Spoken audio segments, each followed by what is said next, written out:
Ketika saya mendapatkan tugas 10 tahun yang lalu ke Kentucky, ada hal yang sering dilakukan oleh Pentagon, yaitu simulasi currency warfare. Dilakukannya di pangkalan Akademi Militer di Kentucky ini. Benarlah, salah satunya adalah taktik perang uang atau currency warfare adalah dengan membuat dolar reset value atau dolar dimainkan nilainya. Oke, kita sekarang membicarakan tentang currency domination sebentar. Currency domination adalah kunci untuk menjadi negara berdaulat. Inilah pelajaran penting bernegara. Salah satunya, sekali lagi, informasi ini juga akan membuat rupiah menjadi kuat. Kembali ke pelajaran sejarah sebentar. Kita semua masih ingat di tahun 97-98 itu ada serangan ekonomi hitman kepada pemerintahan Soeharto, menyerang rupiah dari 2.700-an ke 15 ribuan dalam waktu 6 bulan. Indonesia rontok ketika itu. Krisis moneter, lalu krisis pemerintahan. Rezim otoritarian Soeharto terjungkal. Inilah hal yang dilakukan di pangkalan Kentucky, tempat simulasi currency warfare dilakukan.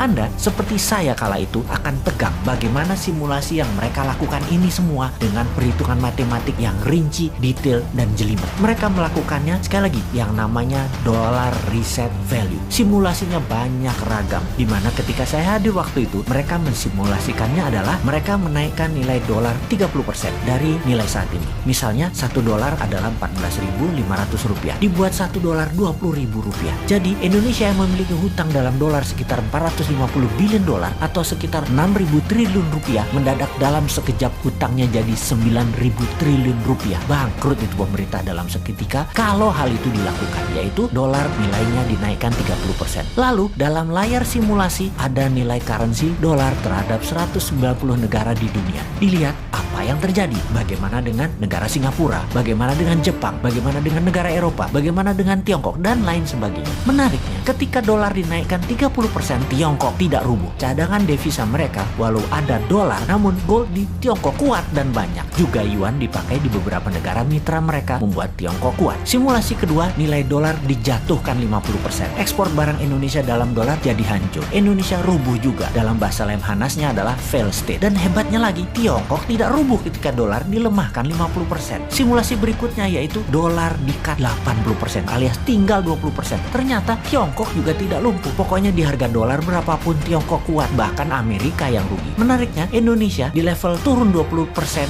sudah paria, di level 30% atau 40% bahkan lumpuh negaranya, dan di level 50% fail state, negara gagal. Dan benar deh, dibawa ke harga dolar menjadi 18.000 aja dalam seketika. Biar pemerintah Indonesia. Sekedar mengingatkan, yang rubuh pemerintahnya ya, bukan negaranya loh ya. Oke, itu adalah salah satu di antara banyak informasi di Kentucky. Apalagi oleh-oleh dari Kentucky, pangkalan dan akademi militernya keren abis. Tempat latihan fisiknya, latihan baris berbarisnya, latihan jungle survivalnya, pelatih-pelatihnya world class semua. Dan ketika summer, anak-anak remaja digojlok di summer camp, dibuat kekinian pusat pendidikannya. Suara musik, bernyanyi, api unggun, sharing, kegiatan olahraga, hobi, semua berubah menjadi tempat yang seru bagi anak remaja dengan disiplin militer yang tinggi. Masuk pendaftarannya bahkan ngantri sampai berbulan-bulan, dibatasi kepesertaan anggota demi hasil maksimum. Sungguh pengalaman di Kentucky tersebut saya akan bawa ke tim camp kita di Millionaire Teen Bootcamp 2021 ini. Lengkap dengan pelatih anggota pasukan khusus yang memang elit dan terbaik yang melatih anak kita. Juga tim paskibraka nasional yang akan membimbing mereka. Ditambah pelajaran bela negara oleh instruktur Lemhanas. Plus yang Millionaire program oleh Bosman. Selamat bergabung.